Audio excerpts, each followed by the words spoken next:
It's time for another Dice Tower review with Z. Garcia.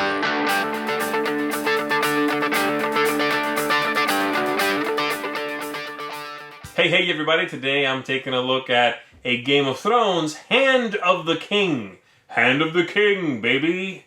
This one is a really light and straightforward sort of tile drafting kind of game in which you are trying to control the different families. That's pretty much what's going on in the game. It's easier if I just show you how this works. This is very straightforward. Let me give you a look at it. Then we'll come back and I'll tell you what I think of it.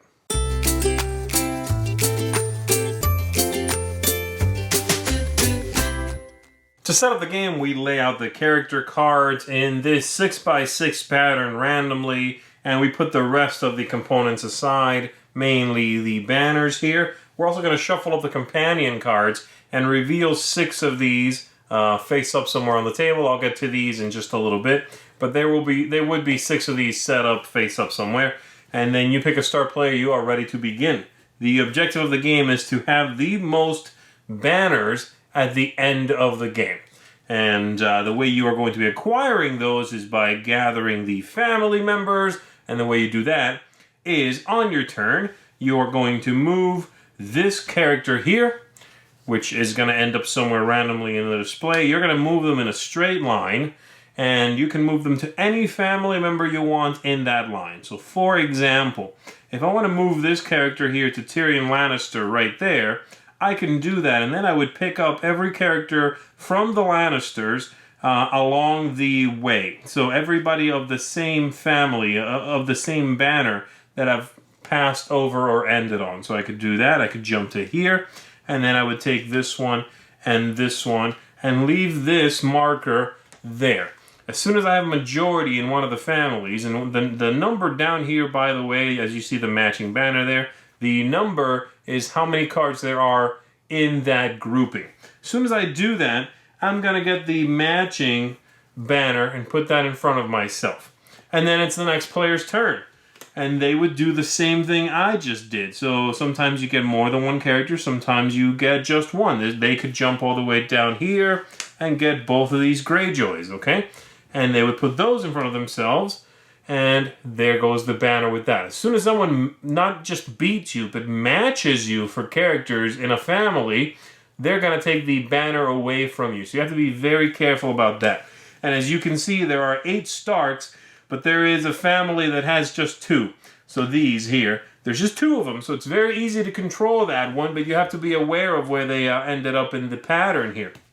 And that's it. And so every player will continue to do that until the game is over, which is when someone can no longer make a valid move with the pawn here.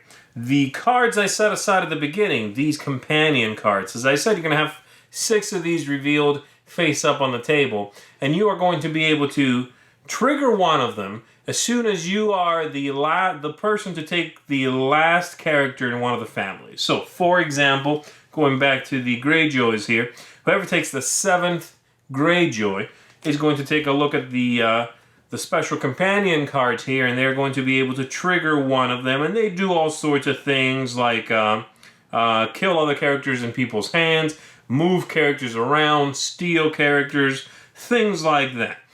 They often reference specific characters in play. So, like this one says, if you have Tyrion Lannister in your play area, Shay counts as 2 Lannister character cards, and you keep this one, do not discard, it says.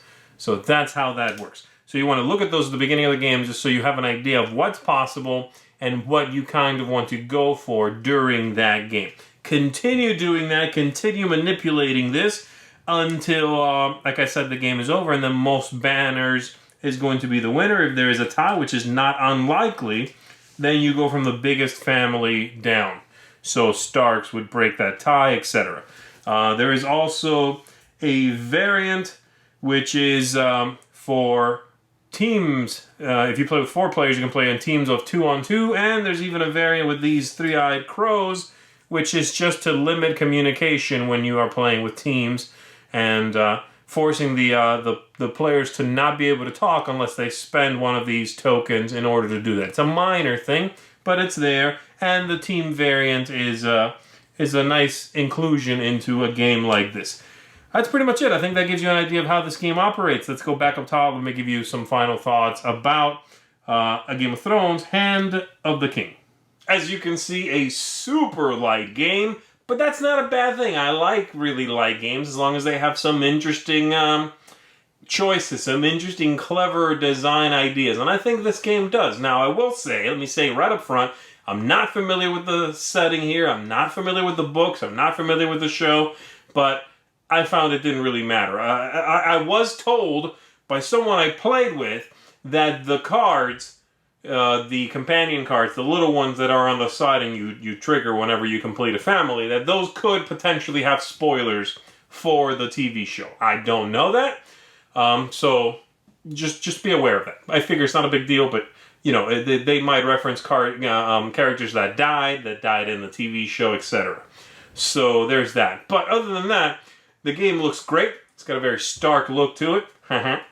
And I love the artwork. I like the construction of it. It's a tiny little package. It's inexpensive.